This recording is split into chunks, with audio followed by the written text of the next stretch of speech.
सिंध मुंहिंजी अमा सूह तुंहिंजी मथां छा लिखी छा लिखां छा लिखी छा लिखां सिंध मुंहिंजी अमा। दुनिया जा सिंधियो हिकु मुठ थी सिंध बचायो। सिंध मुंहिंजी अमा सूह तुंहिंजी मथां छा लिखां।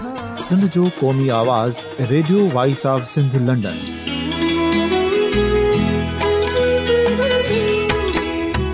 Radio voice of Sindh London पंहिंजी नशरियात में सिंध जी सियासत, समाज, इक़्तिसादियात, तारीख़, क़ौमी उमंगुनि ऐं अख़लाक़ियात मुतलिक़ सिंध जी हक़ीक़ी तर्जुमानी कंदे प्रोग्रामनि खे असराइतो बणाइण लाइ सिंध जे घण घुरनि ऐं धरतीअ सां प्यार कंदड़ अदीबनि, दानिशवरनि, सहाफ़ियुनि, उस्तादनि, वकीलनि ऐं हर तबिके जे मानवारनि सॼणनि खे सिंध में शऊरी इनक़लाब लाइ सहकार जो सॾु ॾियूं था।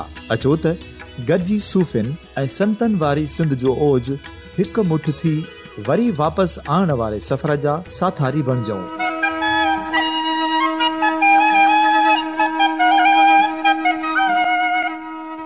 हिकु नए सुबुह जी शुरूआत जो पड़ाॾो घर घर, ॻोठ ॻोठ ऐं शहर शहर ताईं पहुचायो।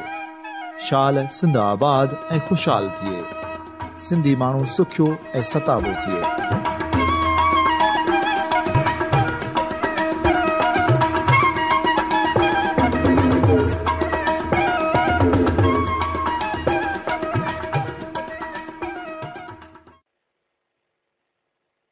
सामीन, radio voice of Sindh London तां अवां सभिनी खे भलीकार। आऊं आहियां अवां जो पंहिंजो अली नवाज़ आरी सर। सामीन, radio voice of Sindh London तां असां हिन जग मशहूर प्रोग्राम ॾाप जा 10 वसीले सिंधी अदब में औरतुनि जो हिसो जे सिरेठ मुसलसिल सिलसिलेवार सिंध जे किन बि अदीबाउनि, शाइराउनि, लेखकाउनि, मौक़िक़नि औरतुनि जो जेको हिसो तारीफ़ अवां जे अॻियां पेश कंदा रहिया आहियूं। असांजे अॼोके हिन हफ़्ते जूं जेके 2 मलाइकियूं लेखकाऊं आहिनि, शाइराऊं आहिनि, कहाणीकाराऊं आहिनि, उहे आहिनि डॉक्टर शमीम मेमण ऐं असांजी नई टहीअ जी निहायती ख़ूबसूरत शाइरा आयशा मेमण। सभ खां पहिरीं ऐं तव्हांजे साम्हूं डॉक्टर शमीम मेमण जो तारीफ़ पेश कंदुसि। सिंधी ॿोलीअ जी नाले वारी कहाणीकारा, शाइरा ऐं मज़मून निगार शमीम मेमण 5 मार्च 1953 ईस्वी ते कंडेजाम ज़िले हैदराबाद में अब्दुल्ला मेमण जे घर में ॼाई। हिन MBBS लियाकत मेडिकल कॉलेज जामशोरे मां कई ऐं पोइ मसियाई पेशे सां लाॻापिजी वई। डॉक्टर शमीम मेमण इंटर में पढ़ाईअ दौरान लिखणु शुरू कयो। कॉलेज मैगज़ीन जी एडिटर बि रही ऐं LMC में पढ़ाईअ दौरान कॉलेज मैगज़ीन खे संभालण सां गॾु उन में शाइरी ऐं अफ़साना अंग्रेज़ी, सिंधी, उर्दू ऐं सिराइकीअ में लिखिया। मैट्रिक खां वठी उहा स्कूल में तक़रीरी मुक़ाबलनि में हिसो वठंदी रही। संदसि अंदाज़ ऐं बयां सुठो हुअण करे खेसि तमामु घणो पसंदि कयो वेंदो हो। उहा 70 वारे ॾहाके जी बहितरीन शाइरा ऐं लेखिका आहे। संदसि बेशुमार नज़म ऐं गज़ल हिलाल पाकिस्तान अख़बार जे सुगड़ियनि 60 सुफ़े में छपिया। हिन उन खां सवाइ बादल, अदियूं, महरान, नई ज़िंदगी ऐं ॿियनि रिसालनि में बि लिखियो। दुनियायत हिसास ऐं कोमल जज़्बनि जी शाइरी कंदी रही आहे, जंहिंमें समाजी मसइलनि सां गॾु रोमानियत जो अंसर नुमायां आहे। शाइरीअ खां सवाइ संदसि कुझु कहाणियूं पिणु छपियूं जेके निज सिंधी औरत जी पीड़ा जूं अकास आहिनि। हिन में हेलोको वरिया जे मारू माग मटाए विया, काबू आहिनि कोट, जीवन सारो जोरी, एहसास ओसियड़ो ऐं निभागी अफ़साननि खे तमामु घणो पसंदि कयो वियो। पर नसर में संदसि सुञाणप दुनिया जे अहम ऐं मशहूर औरतुनि बाबति लिखियल मज़मून आहिनि। जिन में हिन न सिर्फ़ संदन सवाना हयात ते लिखियो पर उन्हनि जे कारनामनि ऐं मशहूरी जे कारणनि खे बि साम्हूं आंदो, जिन में हिन उन्हनि औरतुनि जे पूरे कमु कारज ऐं किरदार खे वाज़ह कयो आहे। हूअं बि सवाना लिखणु ॾाढो ॾुखियो हूंदो आहे, छाकाणि जो कंहिं शख़्सियत जे किरदार खे निर्वार करणु ऐं उन सां निबाह करणु मुश्किल ऐं औखो कमु आहे। पर हिन उन्हनि ते निहायत बारीक ॿिनीअ सां लिखियो, जंहिंखे अदबी दुनिया में भरपूर मोट मिली ऐं साराह पिणु थी। संत अहिड़ा केतिरा ई मज़मून इबरत मैगज़ीन में सिलसिलेवार छपबा रहिया आहिनि। हिक खां वधीक किताब जेतिरो लिखण बावजूदि अञा संदसि को किताब मंज़र आम ते न आयो आहे। हिनजी ॿोली निहायत ई वणंदड़ आहे ऐं संदसि शाइरीअ में हिक सिंधी ॿोलीअ जो इस्तेमालु कयो वियो आहे। ऐं चाहियां थो त संदसि हीअ आज़ादु नज़म ऐं तव्हांजे समातनि ताईं बि पहुचायां, त जीअं तव्हांखे बि अंदाज़ो थिए त हिन जेका सिंधी ॿोलीअ जा जेके ठेठ लफ़्ज़ पंहिंजी शाइरीअ में इस्तेमालु कया आहिनि उन्हनि बाबति तव्हांखे आगाही बि मिलंदी। ऐं हीअ जेको आज़ादु नज़म आहे उनजो उनवान आहे ओसियड़ो। हायरे जीवन, हायरे जीवन आंदो मांदो होसियड़ो, अखियूं जर थर, अणबा वार ॻोढ़ा गल, कंहिं लया कोई पागल, कंहिं लया कोई पागल, को बि न आयो माण्हुनि जे हिन मेड़ में कोई, हेकुल व्याकुल, हेकुल व्याकुल।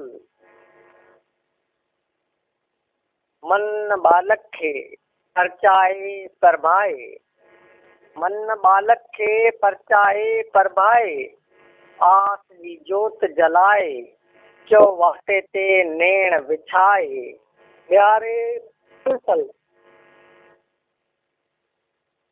कंहिं अणजाते आदेसी हलाए, न्यारे पल पल कंहिं अणजाते आदेसी हलाए। संदसि शाइरीअ में कोमल जज़्बनि जी अकासीअ सां गॾु निहायत ई निमाणा अहसास समायल आहिनि। हुनजे मन अंदर में सुतल मौज ममता जॾहिं शाइरीअ जे रूप में जाॻी पए थी त केतिरनि मोहबतनि खे जनम ॾिए थी। हुनजो ख़्यालु घाड़ेटो ऐं फनी सिटाव वणंदड़ आहे। शाइरीअ सां गॾु संदसि नसर बि जानदार आहे। हिन 7-8 साल रेडियो जे मशहूरु प्रोग्राम सुगड़ियनि सथ में चंदन नहार नाले सां प्रोग्राम कयो, जंहिंमें 15 मिंट औरतुनि ऐं 15 मिंट ॿारनि जी सिहत ऐं तालीम बाबति ॼाण ॾियणु हूंदो हो। हिन प्रोग्राम जी तमामु घणी साराह थी, माहिती मोट मिली।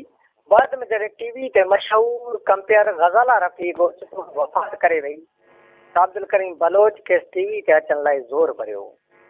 अहिड़ीअ तरह हिन टीवी ते बि पंहिंजो ख़िदमतूं अंजाम ॾिनियूं। डॉक्टर शमीम हिकु ई वक़्तु घण मौज़ूआती लेखिका आहे ऐं हर शोबे में हिन चङी महारत हासिलु कई आहे।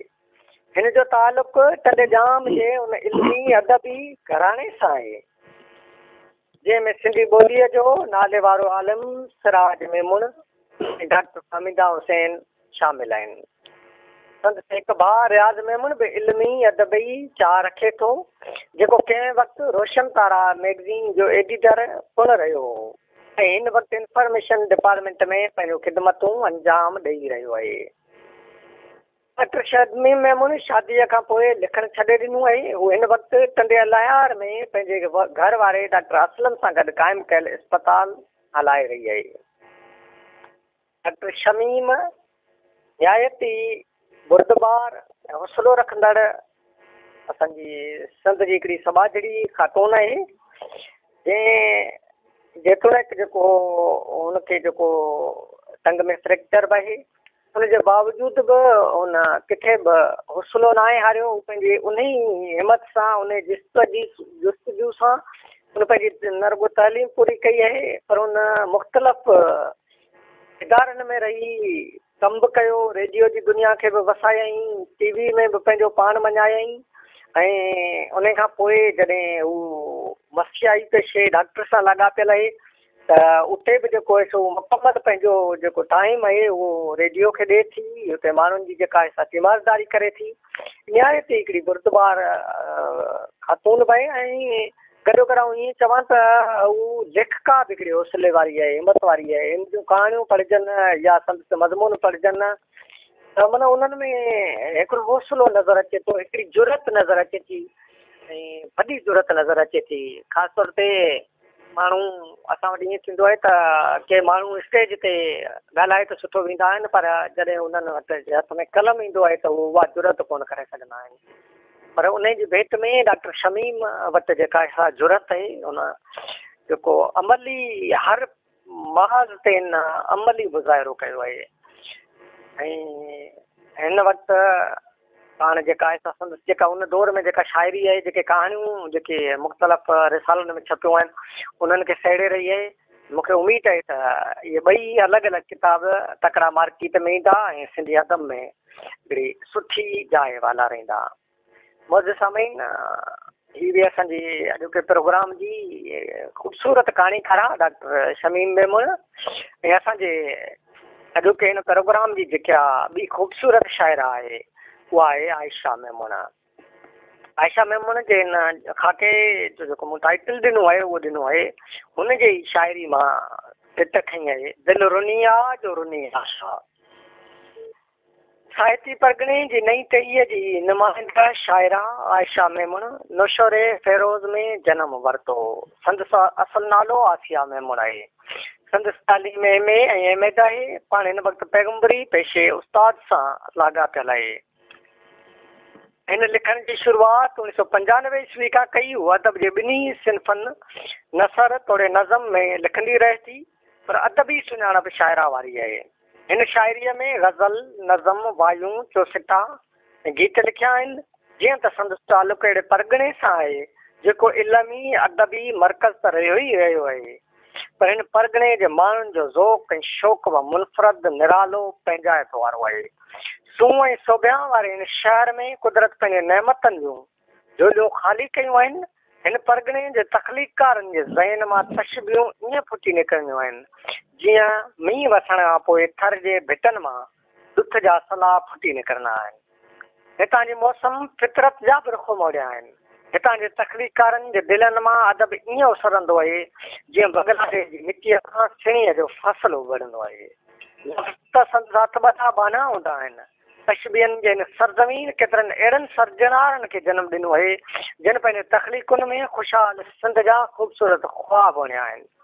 ऐं जॾहिं नई टहीअ जी हिन ख़ूबसूरत शाइरा जी शाइरीअ जे वसी पस मंज़र में जाती पायां थो त संदसि तख़युल जी उॾार केतिरी अॻभरी थी ॾिसिजे, जंहिंजो कथ करण ई ॾुखियो बणिजी पियो आहे। आयशा मेमून शाइरीअ जे कैनवास ते अहिड़ा सुंदर चिट चिटिया आहिनि जिन जी गहराई समुंड जेतिरी वुसत रखे थी। ऐं चाहियां थो त संदसि हिकु ग़ज़ल लावां खे ॿुधायां जेको शाइरीअ जे मेराबनि में सजदो कराए थो।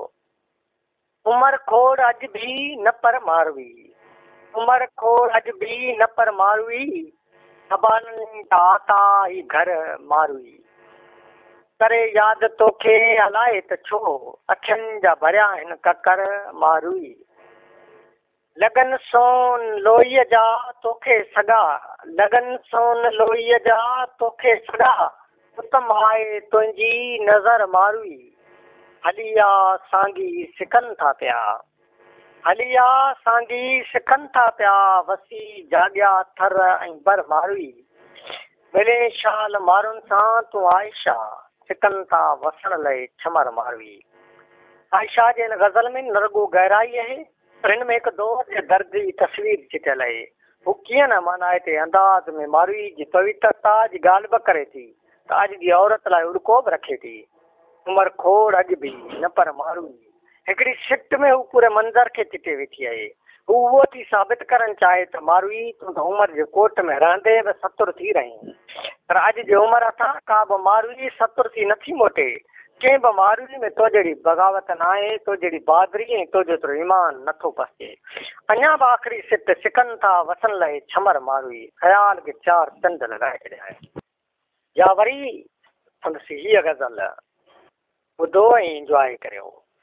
दिलि रुनो आहे जो रुनी आशा, दिल रुनो आहे जो रुनी आशा जुड़क मुंहिंजनि में ॼण बिनी आशा आ ख़ुदा हौसलो ॾिनूं वरन आ ख़ुदा हौसलो ॾिनूं वरन कीअं इंसान खां बिनी आशा हीअ मूंखां अॻे मरी वेंदी हीअ मूंखां अॻे मरी वेंदी मौत खां कोना ॾिनी आशा कंहिं न अहसास सां ॾिठो आहे कंहिं न अहसास सां ॾिठो आहे तो लॻे ॼण छोरी छिनी आशा ज़िंदगीअ में इहा ज़रूरी आहे ज़िंदगीअ में इहा ज़रूरी आहे आयशा वक़्त जा ॾिनी आशा ज़िंदगीअ में इहा ज़रूरी आहे आयशा वक़्त जा ॾिनी आशा आयशा जो ही गज़ल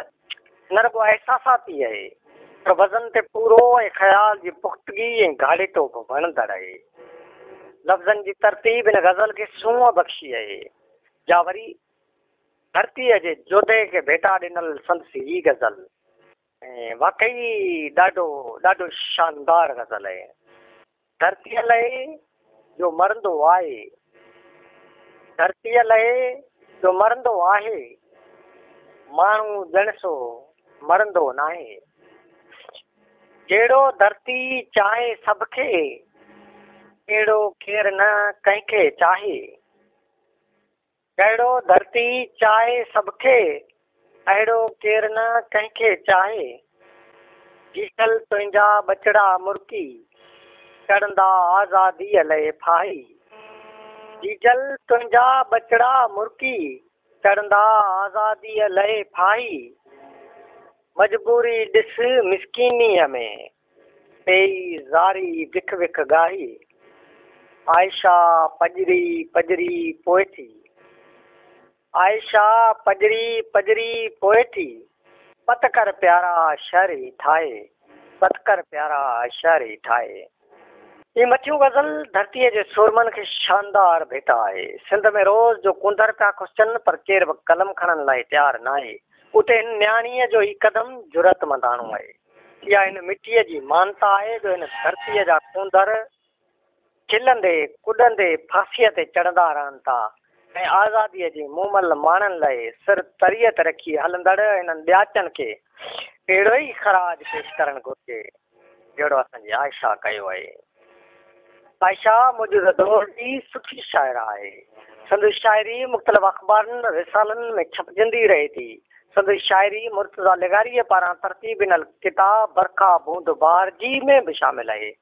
ऐं हिकु शाइरी मजमूओ दिलियूं दर्सगाहूं जे नाले सां कमल पब्लिकेशन पारां 2013 ईस्वी में छपजी चुको आहे ऐं पाण शहदाद कोट मां निकिरंदड़ अदबी मैगज़ीन नई आस जी सभु एडिटर पिणु आहे आयशा बि झाखोड़ी छोकिरी आहे महिनत कंदड़ आहे हू जेका आहे सा हिकिड़े ई वक़्त ते मुख़्तलिफ़ फॉर्मनि सां लाॻापियल आहे मुख़्तलिफ़ रिसालनि में एडिटर तौर ज़िम्मेवारियूं सरंजाम ॾेई रही आहे पर ही मुकमल टाइम सां पुख़्तगी सां ऐं तसलसल सां शाइरी खे पंहिंजो घणो वक़्तु ॾिए थी ऐं जेका बि शाइरी हिन जी साम्हूं वारी आहे उहा जेका आहे सा वंगारू शाइरी नथी लॻे जीअं असां वटि अॼुकल्ह सोशल मीडिया जो दौरु अचण खां पोइ इहो जेको साजपजी जो असांजा शाइर जेके आहिनि उहे तक़रीबन ॾींहं में 10 शयूं अपलोड कंदा आहिनि फेसबुक ते जंहिंमें शाइराणो त कुझु बि कोन हूंदो आहे पर इहो हूंदो आहे त लफ़्ज़नि जो घाड़ेटो ज़रूरु हूंदो आहे पोइ असांजी आयशा उन खां पंहिंजे पाण खे बचायो आहे ऐं तमामु थोरो मुख़्तसर पर इंतिहाई जामा ऐं इंतिहाई मयारी शाइरी कई आहे ऐं आउं सम्झां थो त मूं जेके संदसि गज़ल तव्हांखे हिन वक़्तु ॿुधाया आहिनि ऐं उन मां ई हिन जी शाइराणी मयार जी ऊचाई जी तव्हांखे अंदाज़ो थी वियो हूंदो ऐं मुंहिंजे साम्हूं हाणे जेके असांजे हिन प्रोग्राम जूं जेके लेखकाऊं डॉक्टर शमीम मेमून ऐं आयशा पंहिंजे साम्हूं पेश कयूं हाणे अवी पंहिंजे मेज़बान अली नवाज़ आरिसर खे ॾींदा इजाज़त सिंध सलामत साथ सलामत अवां जी समातुनि ताईं radio voice of Sindh London